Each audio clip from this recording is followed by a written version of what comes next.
to do a pantograph inside borders. This is only in demo mode, so I can only show you certain things, but maybe some of you who have been quilting using the IQ for a while will get the hang of this and see what I'm talking about. The first thing we want to do is design quilt, set up our quilt, start new, pantograph pattern. We're going to enter it manually. Let's just say it's 67 by 072. Hit continue. That's finished. I'm going to go get my pattern. I'm going to do a Deb Geisler. Remember I said in an earlier video that I like the way hers are really squared off. And I'm not just saying Deb Geisler does this, but the patterns you want to look for are ones that are nice and square. Do you see how nice and square some of these patterns are? So I'm going to hit continue. I'm going to fill up the pattern. I like to change my row height, of course, to whatever my machine fits on some of these because they're very dense, and when I bring it up to 14.5, it's less advances and it just gets the job done faster. So I'm finished right here setting it up. If you notice, let me zoom in.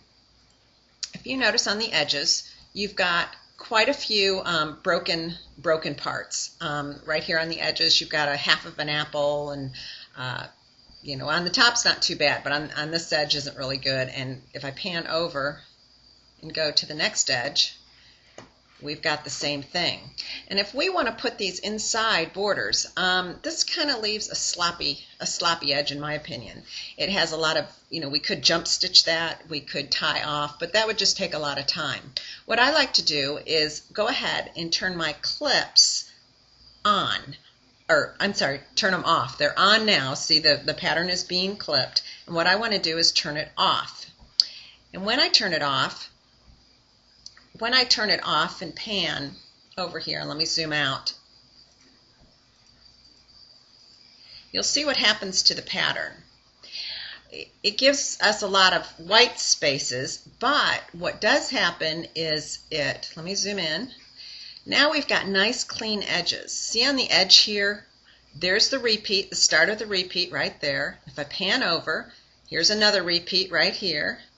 And if I pan all the way over, that edge right here is nice and clean, and there's the end of that repeat. So when I'm going inside borders, that's really what I want to look for. I don't want to have a lot of sloppiness here on the edges where it's clipped off, and I have to, take the time to really work that into a seam.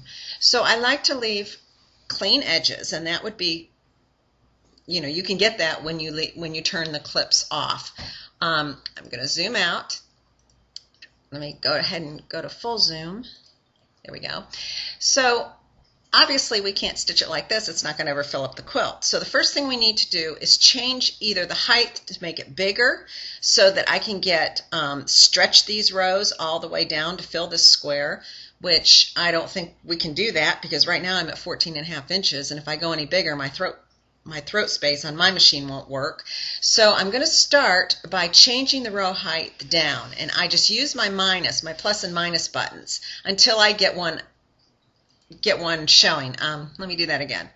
I'm going to make it smaller, and if you look at the row height down here, it changes. It's not really showing up too good in this video, but it changes. So I've got now the row height at 14.36, and it's going to fit in there. I know it'll fit in my throat space, and if I zoom in and pan around, come in, I've got a nice clean edge here on the bottom.